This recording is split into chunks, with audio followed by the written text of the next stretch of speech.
সমস্ত প্রশংসা সেই মহান রব্বুল আলামিনের জন্য, যার অশেষ মেহেরবানিতে আমরা আজকের এই জুমার দিনে জুমার সালাত আদায়ের উদ্দেশ্যে এই মসজিদে উপস্থিত হতে পেরেছি। তাই মহান আল্লাহর শুকরিয়া স্বরূপ সবাই বলি আলহামদুলিল্লাহ।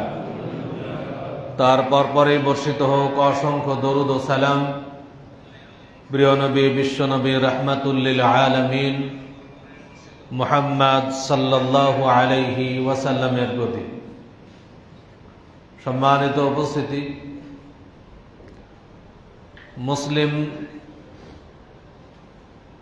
আমরা বিজয়ী জাতি। মুসলিমদের ইতিহাস বিজয়ের ইতিহাস।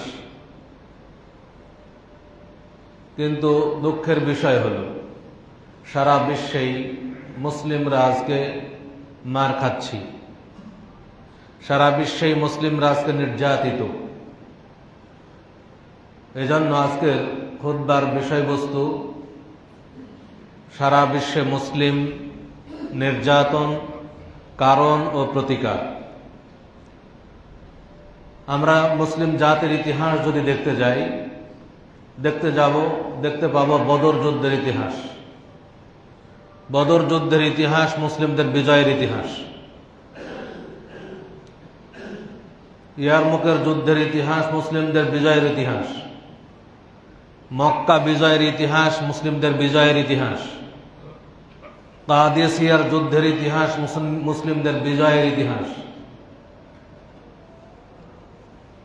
বহু যুদ্ধ যদি আমরা পর্যালোচনা করি, সব জায়গায় মুসলিমদের বিজয়ের ইতিহাস আমরা দেখতে পাই। কারণ মুসলিমরা মরতে জানে, মুসলিমরা রক্ত দিতে জানে, মুসলিমরা যুদ্ধ করে আল্লাহকে সন্তুষ্ট করার জন্য, মুসলিমরা জিহাদ করে শহীদি তামান্নাই, শহীদ হওয়ার আকাঙ্ক্ষা নিয়ে। যখন কেউ শহীদ হওয়ার আকাঙ্ক্ষা নিয়ে জিহাদ করে, তখন তার সামনে কোনো অস্ত্রই টিকে না। কারণ মুসলিমরা চায় শহীদ হতে। শহীদ হলে জান্নাত পাব, জান্নাতের উঁচু মাকাম লাভ করব, এটাই মুসলিমদের টার্গেট। কিন্তু বর্তমান জামানায় মুসলিমদের সেই বিজয়ের ইতিহাস আস্তে আস্তে দুর্বল হয়ে পড়েছে। সারা বিশ্বে মুসলিমরা আজকে নির্যাতিত। আমরা আমাদের ছোট বয়স থেকে শুনে আসছি ফিলিস্তিনে মুসলিমদের কি করুণ অবস্থা। আমরা দেখে আসছি ইসরায়েলের ইহুদি হায়েনারা ফিলিস্তিনের নিরীহ মুসলিমদেরকে পাখির মতো গুলি করে হত্যা করছে। আমরা আরাকানের মুসলিমদেরকে দেখেছি, আরাকানের মুসলিমদের ওপরে সেই মায়ানমারের বৌদ্ধদেরকে নির্মম নির্যাতন। একইভাবে আমরা ইন্ডিয়াতেও দেখে আসছি। চীনের কিছু ইতিহাস আমরা শুনে আসি। বর্তমানে পশ্চিমবঙ্গে বিজেপির বিজয় লাভের পরে মুসলিমদের ওপর যে নির্মম নির্যাতন, মুসলিমদের বাড়িঘরে আগুন ভাঙচুর, মুসলিমদেরকে রাস্তাঘাটে যেখানে পাচ্ছে তারা মারপিট করছে, এটা দেখলে সারা বিশ্বের মুসলিমদের কেউ স্থির থাকতে পারছে না। সকলের হৃদয় রক্তক্ষরণের সৃষ্টি হচ্ছে। সম্মানিত উপস্থিতি, আসলে মুসলিমদের এই বিজয়ের ইতিহাস দুর্বল হওয়ার কারণ কি, এই কারণগুলো আমাদের উদ্ঘাটন করা দরকার। এক নম্বর কারণ বলবো, মুসলিমদের সেই দুর্বলতা, মুসলিমদের নির্যাতিত হওয়ার এক নম্বর কারণ হলো ধর্মীয় ও নৈতিক বিচ্যুতি। আজকে মুসলিমরা নামে মুসলিম, কিন্তু মুসলিমদের ধর্মীয়ভাবে তাদের বিচ্যুত ঘটে গেছে এবং নৈতিকভাবে তাদের বিচ্যুতি ঘটেছে। আমরা রাসূল সাল্লাল্লাহু আলাইহি ওয়াসাল্লামের একটা হাদিস পর্যালোচনা করলে তার স্পষ্ট প্রমাণ আমরা দেখতে পাব। রাসূলুল্লাহ সাল্লাল্লাহু আলাইহি ওয়াসাল্লাম মুহাজিরদেরকে লক্ষ্য করে বলছেন, মদিনায় হিজরত করার পরে তিনি বলছিলেন, ইয়া মা'শারাল মুহাজিরিন, হে মুহাজির সম্প্রদায়, খামসুন ইযা তুলিতুম বিহিন্না ওয়া আউযু বিল্লাহি আন তুদরিকুহুন্না। পাঁচটি বিষয় আছে, যেই পাঁচটি বিষয়ে তোমরা পরীক্ষার সম্মুখীন হবে, কিন্তু যদি তোমরা ওই পাঁচটি বিষয়ে পতিত হও তাহলে তোমাদের উপর শাস্তি নেমে আসবে। পাঁচটি বিষয় কি? এক নম্বরে বলছেন, লাম তাযহারিল ফাহিশাতু ফি কওমিন কাত্তু হাত্তা ইউলিনু বিহা। যখন কোন জাতির মধ্যে প্রকাশ্য অশ্লীলতা ছড়িয়ে পড়বে, যখন কোন জাতির মধ্যে প্রকাশ্য অশ্লীলতা ছড়িয়ে পড়বে, তখন কি হবে? ইল্লা ফাশা ফিহিমুত তাউন, তখন ওই জাতির ওপরে প্লেগ রোগ বা মহামারী রোগের আবির্ভাব ঘটবে। শুধু প্লেগ রোগী না, তিনি বলছেন, ওয়াল আউজাউল্লাতী লাম তাকুন মাদাত ফি আসলাফিহিমিল্লাযিনা মাদাউ। এই মহামারী রোগ, প্লেগ রোগের ছাড়াও এমন সব রোগ ব্যাধির আবির্ভাব ঘটবে যেই সকল রোগ ব্যাধির কথা পূর্বেকার মানুষরা কখনো শুনেওনি, দেখেওনি। বর্তমান কিন্তু তাই হচ্ছে। বর্তমানে এমন কিছু রোগ আমাদের মাঝে আসছে যা আমাদের পূর্বপুরুষরা কখনো শুনেনি। নতুন নতুন রোগের সৃষ্টি হচ্ছে। আমরা দেখেছি ইতিপূর্বে কোভিড-19, যেই ক্ষুদ্র একটি ভাইরাস, সেই ভাইরাসের মোকাবেলা সারা বিশ্বের যত উন্নত সায়েন্স আছে কেউ করতে পারেনি। বরং যে সকল দেশে সবচেয়ে উন্নত সায়েন্স, উন্নত চিকিৎসা ব্যবস্থা, সেই দেশগুলোতেই বেশি আকারে আক্রান্ত হয়েছে এবং বেশি সংখ্যক মানুষ সে দেশগুলোতেই মারা গেছে। আল্লাহ তাআলা দেখিয়ে দিয়েছেন যে তোমরা যতই নিজেদের সায়েন্স, নিজেদের প্রযুক্তির বড়াই করো না কেন, আমার একটা ক্ষুদ্র ভাইরাসের তোমরা মোকাবেলা করতে সক্ষম নও। আমরা জানি সকল অশ্লীলতার মূল হচ্ছে মাদক। বলা হচ্ছে আল খামরু উম্মুল খাবায়েস, মদ হচ্ছে সকল অশ্লীলতার মূল। আজকের বর্তমান বাংলার বুকে মাদক দ্রব্যের সয়লাব। আজকে বর্তমান বাংলাদেশের অধিকাংশ যুবক, অধিকাংশ বললেও ভুল হবে, 90% যুবক আজকে বিভিন্ন ধরনের মাদকাসক্ত।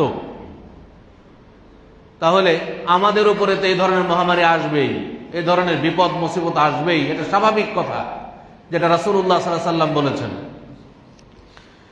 শুধু তাই নয়, আমাদের দেশের অশ্লীলতা এমন ছড়িয়ে পড়েছে, আজকে স্কুল, কলেজ, ইউনিভার্সিটিগুলোর দিকে যদি দেখি আমরা, নারী পুরুষের অবাধ মেলামেশা, তাদের যে নোংরা পোশাক এবং তাদের অশ্লীলতা এমন পর্যায়ে পৌঁছেছে যে আজকে নারী পুরুষরা লিভ টুগেদারের মতো অনৈতিক কাজে লিপ্ত হয়েছে এবং তারা বিবাহকে তারা গুরুত্ব দিচ্ছে না, যে বিবাহ একটা গুরুত্বপূর্ণ এই আল্লাহর বিধান, সেটাকে তারা অ্যাভয়েড করছে, বরং তারা লিভ টুগেদারকে প্রাধান্য দিচ্ছে। আজকে জেনা ব্যভিচার বর্তমান সমাজে কোনো ব্যাপারই নয়, একেবারে সামান্য, একেবারে নগণ্য বস্তুতে পরিণত হয়েছে। এজন্য আমাদের মাঝে বিভিন্ন সময় বিভিন্ন ধরনের রোগ ব্যাধির আবির্ভাব ঘটছে, যেটা আল্লাহ রাসূল সাল্লাল্লাহু আলাইহি ওয়াসাল্লাম বলছেন। 2 নম্বর, রাসূল সাল্লাল্লাহু আলাইহি ওয়াসাল্লাম বলছেন, ওয়ালাম ইয়ানকুসুল মিকিয়াল ওয়াল মিজানা ইল্লা উখিযু বিস-সিনিন ওয়া শিদ্দাতিল মাউনা ওয়া জাওরিস সুলতান আলাইহিম। যখন কোনো জাতি ওজনে বা মাপে কম দেওয়ায় অভ্যস্ত হয়, তখন সে জাতির উপরে নেমে আসে দুর্ভিক্ষ। বলছে ইল্লা উখিযু বিস-সিনিন, দুর্ভিক্ষ নেমে আসে, ওয়া শিদ্দাতিল মাউনা, এবং প্রচন্ড আকারে খাদ্যের সংকট ঘটে, ওয়া জাওরিস সুলতান আলাইহিম, এবং শাসকের পক্ষ থেকে তাদের উপর অত্যাচার নেমে আসে। শাসক তাদের উপর অত্যাচার করতে থাকে। বর্তমান বাংলাদেশে আমরা যে জিনিসই কিনতে যাই না কেন, ওজন ঠিক দিবে এটা বিশ্বাস করা খুব কঠিন। অধিকাংশ ব্যবসায়ীরা আজকে ওজনে মাপে কম দেওয়ার জন্য বিভিন্ন ধরনের কৌশল অবলম্বন করছে। কিভাবে কম দেওয়া যায়, কিভাবে মানুষকে ঠকানো যায়, এই চেষ্টায় তারা ব্যস্ত। আর এই জন্যই আল্লাহ তাআলার পক্ষ থেকে আমাদের উপরে আযাব, যখন বৃষ্টি হচ্ছে না, অনাবৃষ্টি, সব পুড়ে মারা যাচ্ছে, আমাদের কৃষক ভাইয়েরা তারা চাষাবাদ করতে পারছে না পানির অভাবে। আবার যখন বৃষ্টি শুরু হচ্ছে, এমন বৃষ্টি শুরু হচ্ছে যে ফসল পচে যাচ্ছে, সব বৃষ্টি থামে না, সব ডুবে যাচ্ছে। এগুলো কিন্তু আমাদের পাপ কর্মেরই ফল। এটাই আল্লাহ রাসূল সাল্লাল্লাহু আলাইহি ওয়াসাল্লাম বলছেন, ইল্লা উখিযু বিস-সিনিন ওয়া শিদ্দাতিল মাউনা ওয়া জাওরিস সুলতানি আলাইহি। জাওরিস সুলতান, শাসকের পক্ষ থেকে অত্যাচার নির্যাতন নেমে আসবে যদি কোনো জাতি ওজনে বা মাপে কম দেওয়া অভ্যস্ত হয়। 3 নম্বরে রাসূল সাল্লাল্লাহু আলাইহি ওয়াসাল্লাম বলছেন, ওয়ালাম ইয়ামনাউ যাকাত আমওয়ালিহিম। যখন কোনো জাতি তাদের সম্পদের যাকাত আদায় করে না, ইল্লা মুনিউল কাতরা মিনাস সামা, তখন আসমান থেকে বৃষ্টি বর্ষণ বন্ধ হয়ে যায়।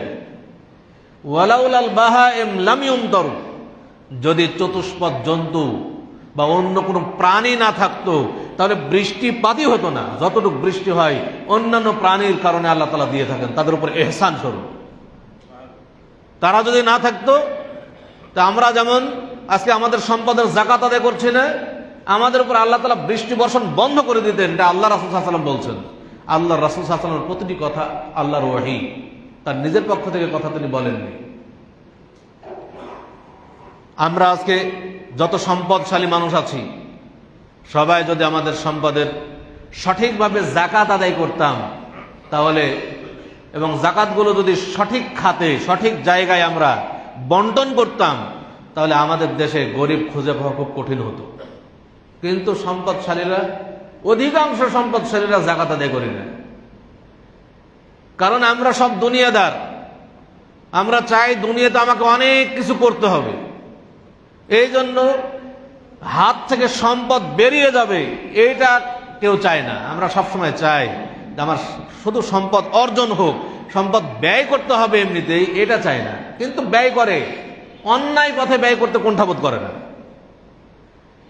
কিন্তু আল্লাহর পথে ব্যয় করবে, সঠিকভাবে যাকাত আদায় করবে, যাকাতটা সঠিক খাতে ব্যয় করবে, এই ব্যাপারে মানুষ উদাসীন। কিন্তু এমনি ব্যয় করতে বলেন অন্যায় পথে, দেখুন কত ব্যয় হচ্ছে। আজকে অধিকাংশ সম্পদশালীদের মদ ছাড়া ডিনার হয় না, মদ ছাড়া লাঞ্চ হয় না, খাবারের পরে এক গ্লাস মদ না পান করলে তাদের ভালো লাগে না। মদ খাওয়ার পেছনে ঠিকই তারা অর্থ ব্যয় করছে, অনেক অন্যায় অপকর্ম করার জন্য ঠিকই অর্থ ব্যয় করছে, জেনা ব্যভিচারের জন্য ঠিকই অর্থ ব্যয় করছে, কিন্তু আল্লাহর কাজে অর্থ ব্যয় করে না অধিকাংশ সম্পদশালী। 4 নম্বরে রাসূল সাল্লাল্লাহু আলাইহি ওয়াসাল্লাম বলছেন, ওয়ালাম ইয়ানকুদু আহদাল্লাহি ওয়া আহদা রাসূলিহি।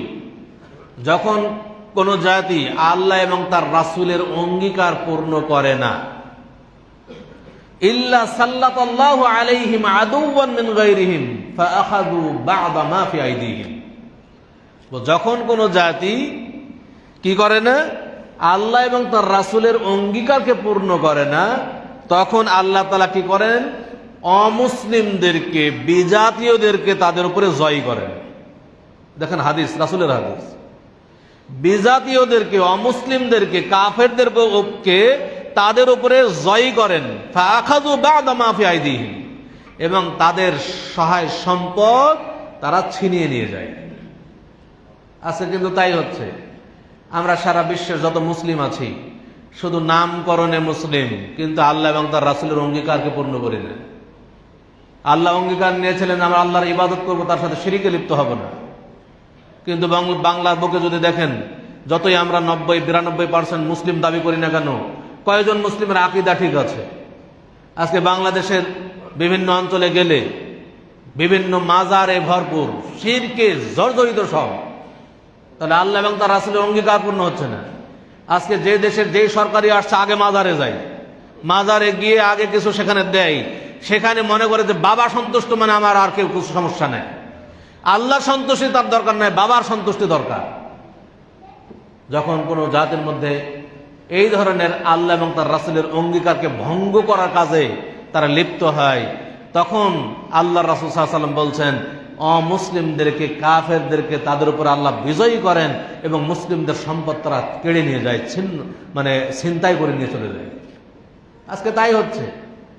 আজকে দেখেন, ফিলিস্তিন, ইসরায়েল কোনো রাষ্ট্র নামে কোনো রাষ্ট্রই ছিল না। 1948 সালের আগে ইসরায়েল নামে কোনো রাষ্ট্র ছিল না।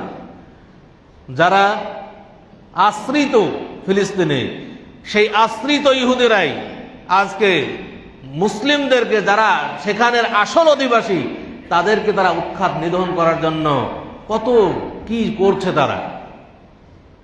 আজকে মুসলিমদের দুর্বলতার কারণে কিন্তু অমুসলিম কাফেরদেরকে আল্লাহ তাআলা বিজয়ী করেছেন। তাদের হাতে মার খাচ্ছে আমরা। এটা আল্লাহ রাসূলের কথা, এটা আমার আপনার কথা নয়। 5 নম্বরে রাসূল সাল্লাল্লাহু আলাইহি ওয়াসাল্লাম বলছেন, ওয়ামা লাম তাহকুম আইম্মাতুহুম বিকিতাবিল্লাহ ওয়া ইয়াতাখায়্যারু মিম্মা আনজালাল্লাহ ইল্লা জাআলাল্লাহু বা'সাহুম বাইনাহুম। যখন কোনো সরকার আল্লাহর কিতাব অনুযায়ী বিচার ফয়সালা করে না, যখন কোনো দেশের সরকার, যখন কোনো দেশের বিচার ব্যবস্থা আল্লাহর বিধান অনুযায়ী, আল্লাহর কিতাব অনুযায়ী বিচার ফয়সালা করে না, তখন কি বলছেন? ইল্লা জাআলাল্লাহু বা'সাহুম বাইনাহুম। তখন আল্লাহ তাআলা তাদের নিজেদের মধ্যে পরস্পরের যুদ্ধ বাঁধিয়ে দেন। আজকে দেখেন, আমরা এক মুসলিম আরেক মুসলিমের সাথে যুদ্ধ করছি। আমরা মুসলিমদের মধ্যে, এক দেশের মধ্যেই আমরা একে অপরের সাথে যুদ্ধ লেগে গেছি। কি কারণে? আমরা আল্লাহর কিতাব অনুযায়ী বিচার ফয়সালা করছি না। আমাদের দেশের বিচার ব্যবস্থা আল্লাহর কিতাব অনুযায়ী পরিচালিত হয় না। আমাদের দেশের বিচার ব্যবস্থা অমুসলিম কাফেরদের আইন অনুযায়ী পরিচালিত হয়। অতএব আমাদের মধ্যে কখনোই শান্তি শৃঙ্খলা আসবে না। যতই আমরা চেষ্টা করি না কেন যে দেশে শান্তি দরকার, শান্তি দরকার, আমরা সবাই চাই শান্তি, কিন্তু শান্তি কখনোই আসবে না, কারণ আমাদের দেশ কিতাব অনুযায়ী, আল্লাহর কিতাব কোরআন অনুযায়ী চলে না। যতদিন পর্যন্ত দেশে আল্লাহর কিতাব অনুযায়ী বিচার ফয়সালা হবে না, ততদিন পর্যন্ত আমরা যতই নিজেদের মনে করি যে আমাদের দেশে শান্তি ফিরে আসুক, কখনোই শান্তি ফিরে আসবে না। আল্লাহ তাআলা নিজেই যুদ্ধ বাঁধিয়ে রাখবেন, এটা আল্লাহ তাআলার ঘোষণা। রাসূলের ঘোষণা মানে এটা আল্লাহর ঘোষণা, কারণ আল্লাহর ওহী এটা, যে আমাদের পরস্পরের মধ্যে আল্লাহ তাআলা যুদ্ধ বাঁধিয়ে রাখবেন। সম্মানিত উপস্থিতি, তাহলে আমরা মুসলিমরা আজকে নির্যাতিত, এর মূল কারণ হলো আমরা ধর্মীয়ভাবে আমরা বিচ্যুত, আমরা প্রকৃত ধর্মের উপরে নাই। যারা আমরা ধর্ম পালন করছি, যারা নিজেদেরকে মুসলিম দাবি করছি, মুসলিমরা আমরা দুই প্রকার। এক প্রকার মুসলিম আল্লাহর ইবাদত করতে চায়, আরেক প্রকার মুসলিম যারা ইবাদতই করতে চায় না, শুধু নাম কাওয়াস্তে মুসলিম। যারা ইবাদত করতেই চায় না, তাদের মুসলিম নামকরণ করে কোনো লাভ নেই, তাদের কোনো জান্নাত কখনোই সম্ভব না। কিন্তু যারা ইবাদত করতে চায়, যারা মসজিদে আসি, যারা সালাত আদায় করি, সিয়াম পালন করি, হজ করি, তাদের মধ্যে আমরা আবার দুই ভাগে বিভক্ত।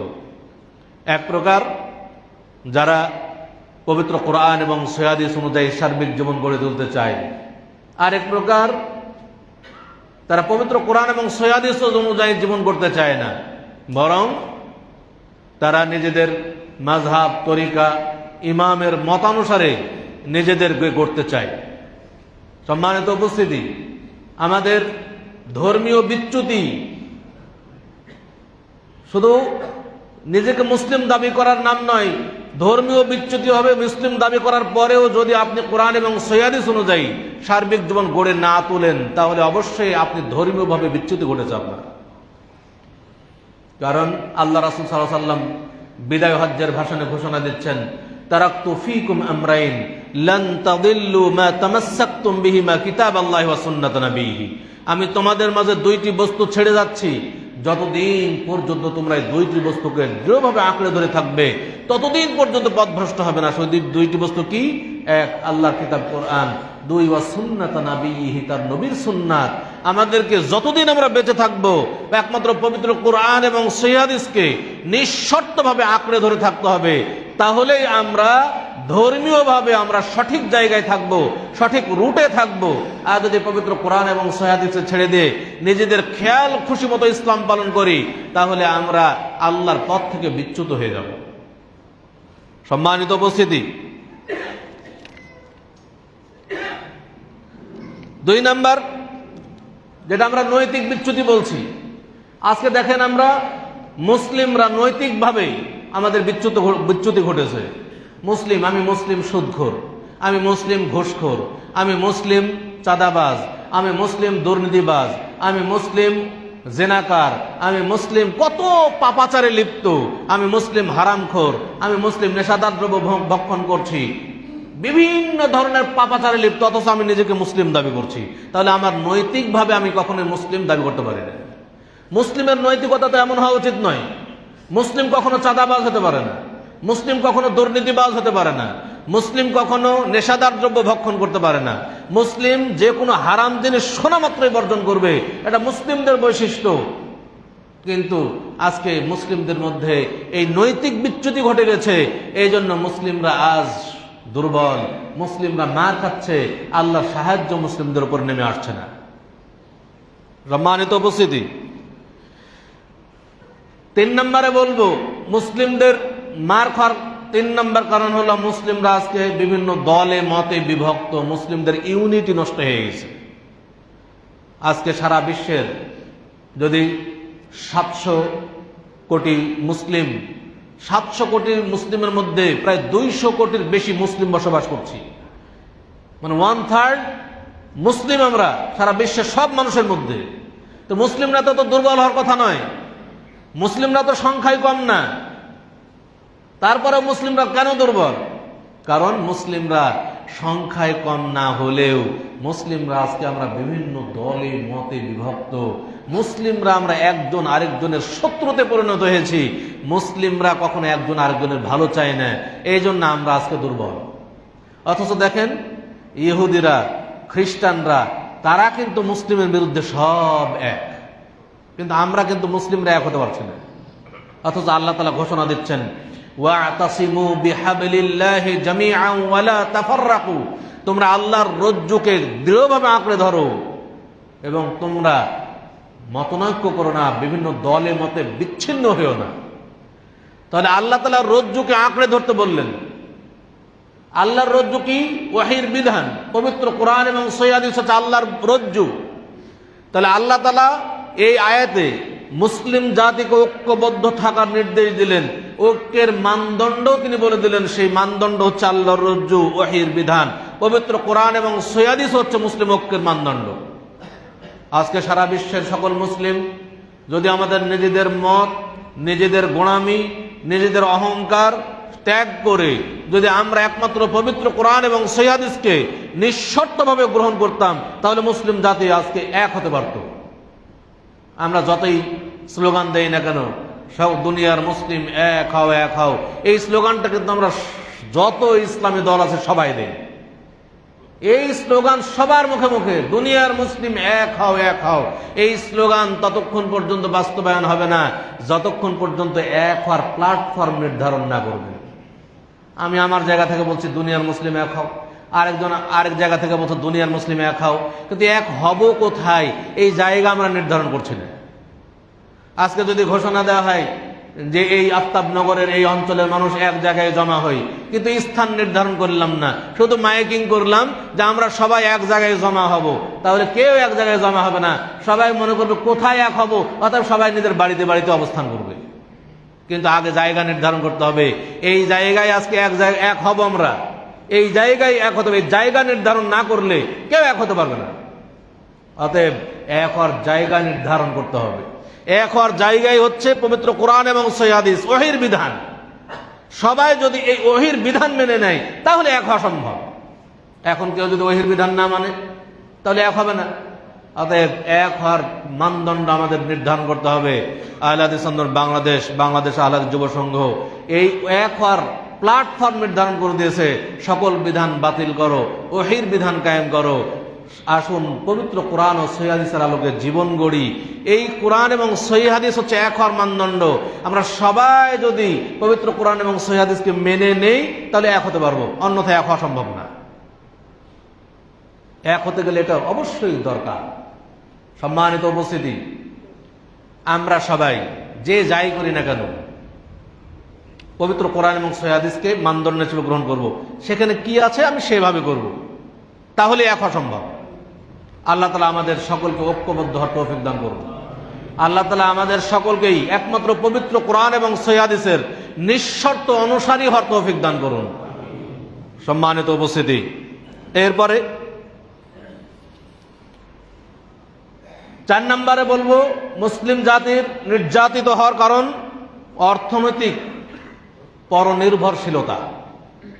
আজকে মুসলিম জাতি অর্থনৈতিকভাবে তারা নির্ভরশীল নয়, তারা অর্থনৈতিকভাবে অন্যের উপর নির্ভরশীল হয়ে আছে, অন্যের উপর নির্ভর করে। আজকে মুসলিম জাতি, সারা বিশ্বের সব মুসলিম জাতি আজকে অর্থনৈতিকভাবে খুবই দুর্বল, তারা নিজেরা কিছু করতে চায় না। আজকে দেখেন ইহুদিদের সংখ্যা মাত্র কত, অল্প কিছু সংখ্যক ইহুদি, তারা সারা বিশ্বকে পরিচালনা করছে। তারা আগে অর্থনৈতিকভাবে স্বাবলম্বী হয়েছে, তার ওই চিন্তায় আগে করেছে যে সারা বিশ্বের অর্থনীতি তারা পরিচালনা করছে। এটা তো মুসলিম জাতির হওয়া দরকার ছিল। যদি মুসলিম জাতি সারা বিশ্বের অর্থনীতিকে পরিচালিত করতে পারত, তাহলে মুসলিম জাতির শক্তি ঠিক থাকতো। আজকে মুসলিম জাতির এই দুর্বলতা একটা বড় দুর্বলতা। সারা বিশ্বের মুসলিম জাতির কাছে যত সম্পদ আছে, এই সম্পদকে আমরা সঠিক কাজে ব্যয় করি না। আজকে মুসলিমদেরকে আল্লাহ তাআলা কম সম্পদ দেন নাই, মুসলিমদেরকে আল্লাহ তাআলা বহু সম্পদ দিয়েছেন। আলহামদুলিল্লাহ, এক সৌদি আরবে যত স্বর্ণের খনি আছে, যত তেল আছে, যত মাশাআল্লাহ মূল্যবান বস্তু আল্লাহ তাআলা দিয়েছেন এই আরাবিয়ান কান্ট্রিগুলোতে, এগুলো যদি সঠিকভাবে ব্যয় হতো আর মুসলিমদের শক্তি অর্জনের জন্য কাজ করা হতো, তো মুসলিমরা আজকে এত দুর্বল হতো না। এখানে আমরা আজকে দুর্বল। মুসলিমরা আমাদের আল্লাহ তাআলা যে নিয়ামত আমাদেরকে দান করেছেন, স্বর্ণ, তেল, ইউরেনিয়াম, যত নিয়ামত আল্লাহ তাআলা দান করেছেন, এগুলোকে আমরা সঠিক কাজে ব্যয় করতে পারিনি। এগুলো আমাদেরকে ব্যবহার করে ইহুদি খ্রিস্টানরা তারা আমাদেরকে ব্যবহার করছে। অতএব সারা বিশ্বের মুসলিম জাতির এই বিষয়টি লক্ষ্য রাখা উচিত। আমরা যেন উদ্যোক্তা হই, বিভিন্ন ধরনের মুসলিম জাতির সবাই যেন অর্থনৈতিকভাবে শক্তিশালী হয়, তাহলে মুসলিমদের শক্তি ফিরে আসবে ইনশাআল্লাহ। 4 নম্বরে বলবো, 5 নম্বর নেতৃত্বের দুর্বলতা। আজকে মুসলিমদের নেতৃত্ব দেওয়ার কেউ নাই। সারা বিশ্বের যত মুসলিম আছে, বলিষ্ঠ, যোগ্য, সৎ নেতৃত্ব এটার বড়ই অভাব পড়ে গেছে। এই জন্য নেতৃত্বের অভাবের কারণে মুসলিমরা আজকে একও হচ্ছে না, মুসলিমরা শক্তিও প্রয়োগ করতে পারছে না। নেতৃত্ব বড় একটা জিনিস। একটা নেতৃত্ব, যোগ্য নেতৃত্বের ফলে অনেক কিছু করা সম্ভব। যোগ্য নেতৃত্ব না থাকলে আপনি কিছুই করতে পারবেন না। যতই লক্ষ লক্ষ কোটি কোটি মানুষ থাকুক না কেন, কিছুই করতে পারবেন না যদি নেতৃত্ব ঠিক না থাকে। এজন্য মুসলিমদের নেতৃত্বের দুর্বলতা, এটা বড় দুর্বলতা, মুসলিম জাতির দুর্বলতা।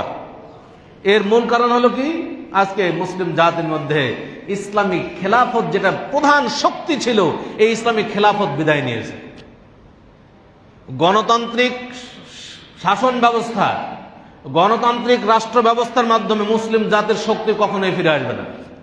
কারণ গণতান্ত্রিকভাবে যারা ক্ষমতায় আসছি, তারা ক্ষমতা চেয়ে নিয়ে আসছি এবং ক্ষমতা অর্জন করার জন্য বিভিন্ন কৌশল অবলম্বন করছি, ক্ষমতা অর্জন করার জন্য বিভিন্ন অন্যায়, অপকর্ম, দুর্নীতিতে লিপ্ত হচ্ছি। অতএব তাদের মাধ্যমে তো ইসলাম শক্তিশালী হবে না, মুসলিম শক্তিশালী হবে না।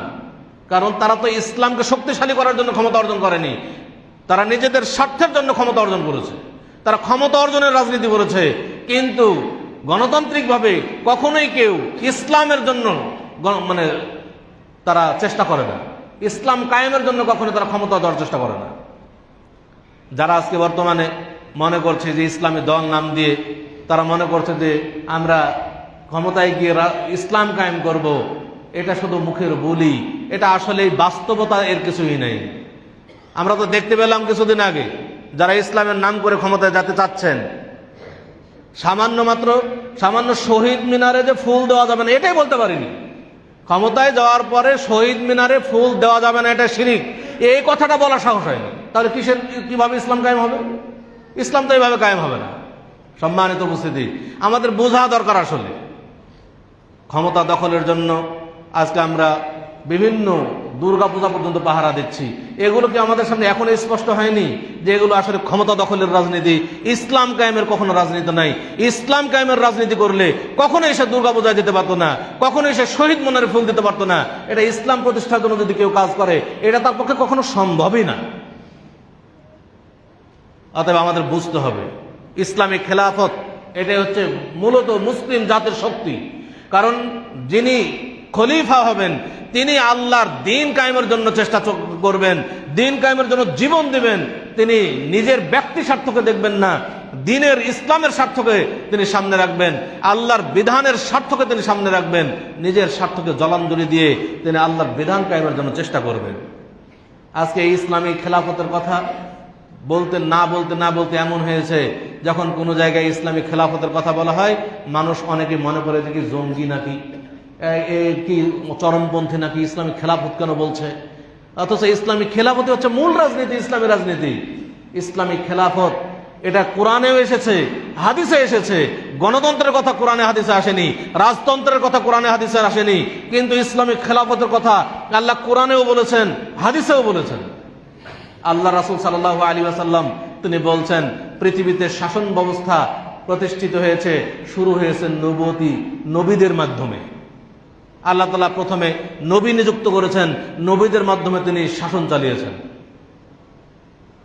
আল্লাহ রাসূল সাল্লাল্লাহু আলাইহি ওয়াসাল্লাম বলছেন, আল্লাহ তাআলা যতদিন চান নবুয়তি পদ্ধতি রাখবেন, যখনই চাইবেন না নবুয়তি পদ্ধতি উঠিয়ে নেবেন।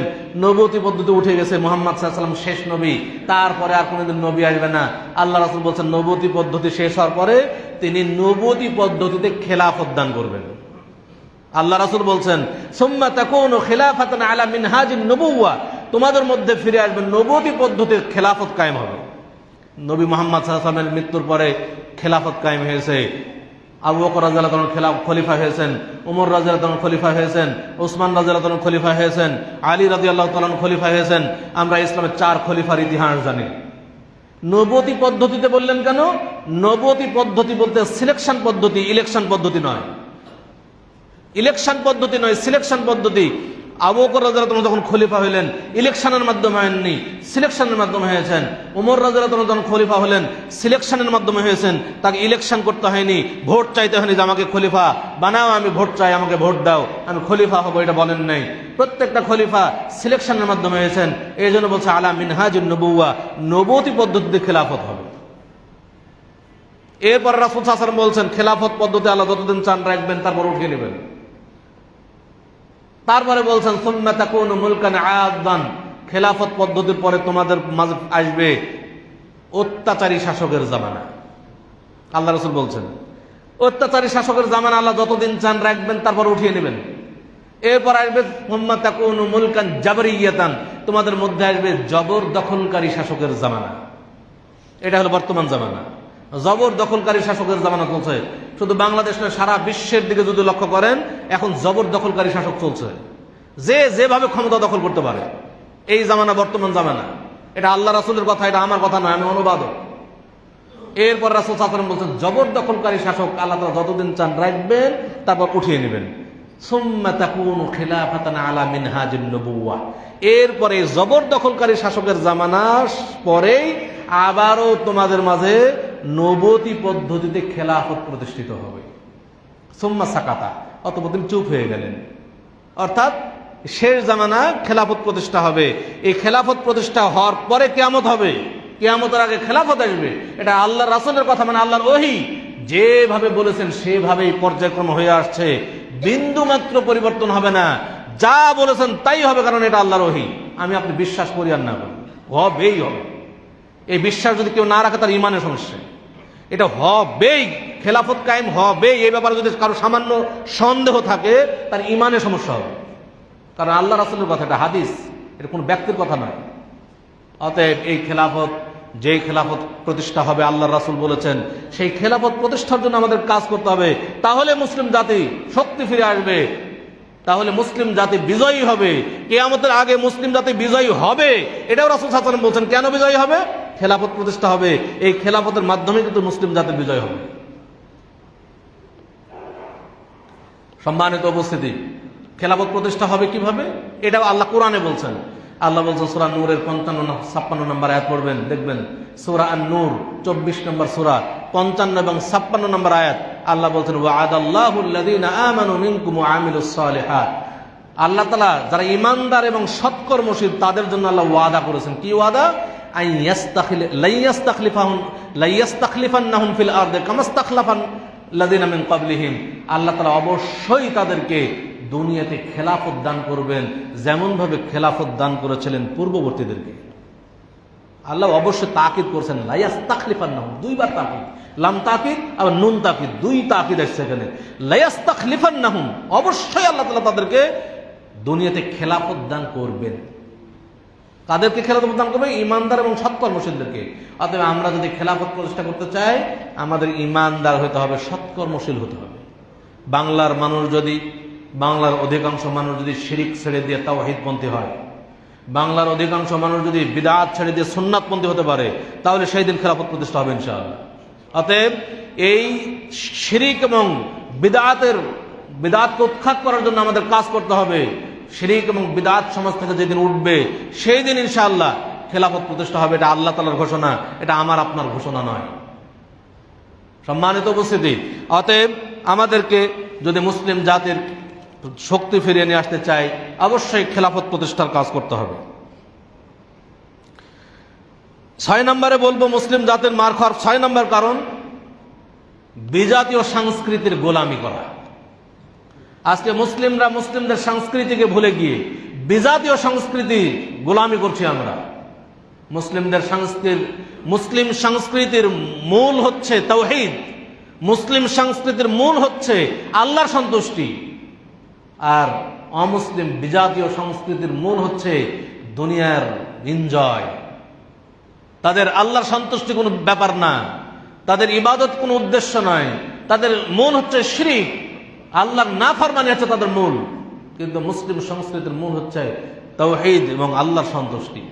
যেমন মুসলিম সংস্কৃতি, আল্লাহ তাআলা মুসলিম সংস্কৃতি মুসলিমদের আনন্দ উৎসব করার জন্য 2টি ঈদের দিন দিয়েছেন, ঈদুল ফিতর এবং ঈদুল আযহা।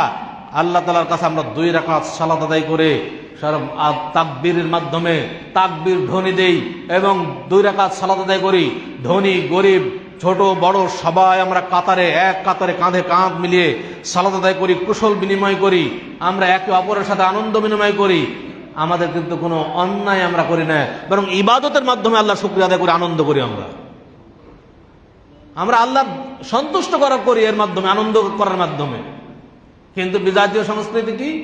বিভিন্ন ধরনের নাচ গান, বিভিন্ন ধরনের কত কি আমরা করছি।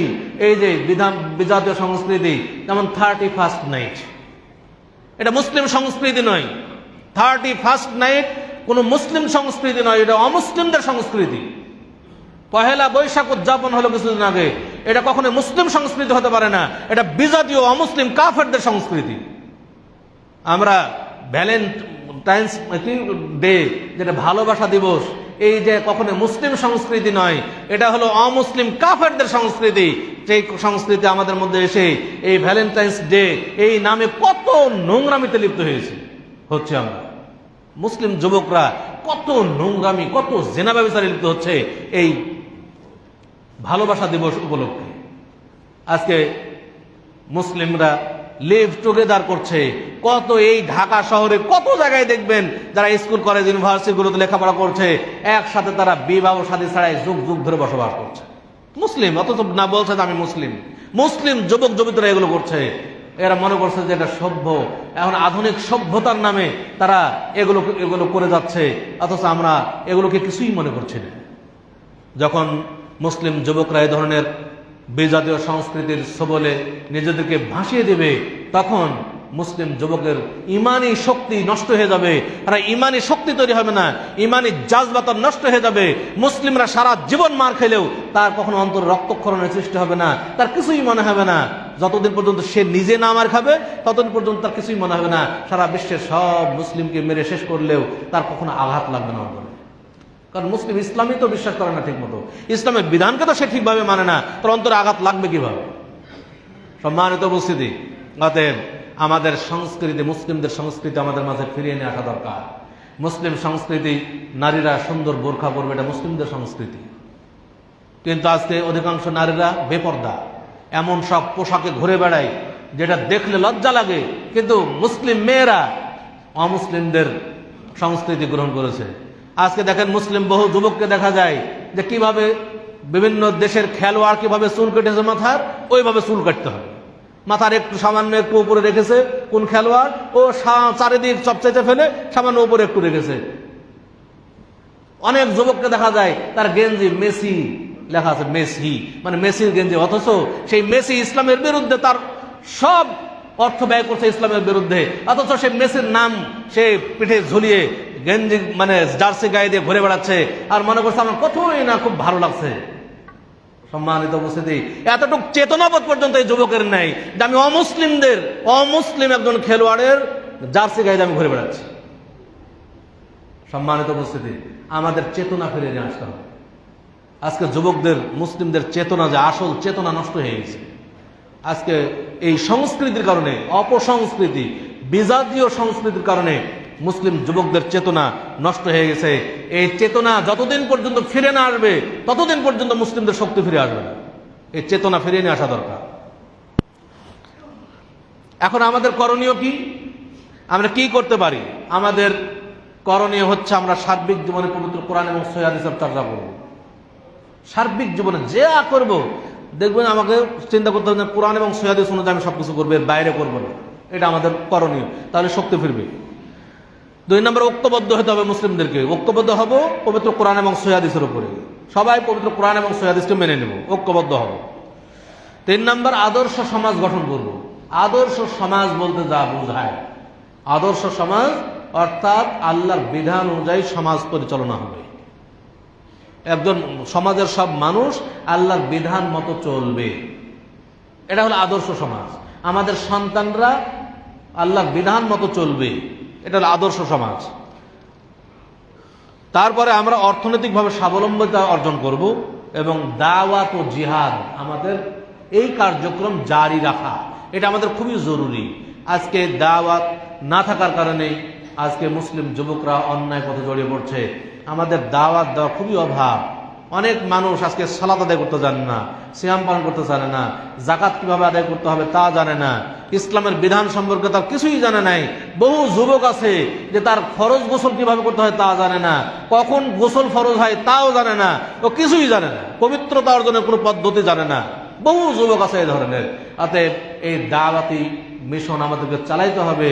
যত দাওয়াতি কার্যক্রম চালাবো তত মুসলিম জাতি সংশোধিত হবে এবং মুসলিম শক্তি ফিরে আসবে। আল্লাহ রাসূল সাল্লাল্লাহু আলাইহি ওয়াসাল্লাম, সাহাবায়ে কেরাম তারা সবসময় দাওয়াতি ময়দানে কাজ করতেন। আমাদের ঠিক একইভাবে দাওয়াতি ময়দানে কাজ করতে হবে। আজকে একজন যুবক যে ইসলামের কিছুই বোঝে না, তাকে যদি আমি বোঝাইতে সক্ষম হই তাহলেই সে ইসলামের দিকে ফিরে আসবে।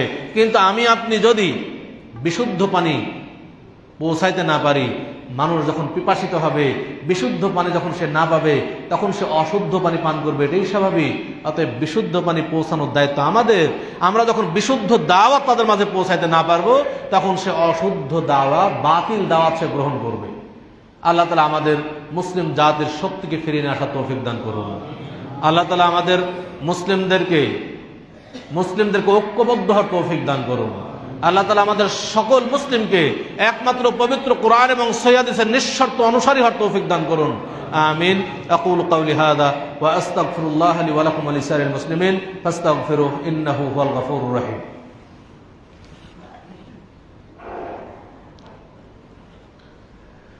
ইন্নাল হামদালিল্লাহ নাহমাদুহু ওয়া নাস্তাঈনুহু ওয়া নাস্তাগফিরুহু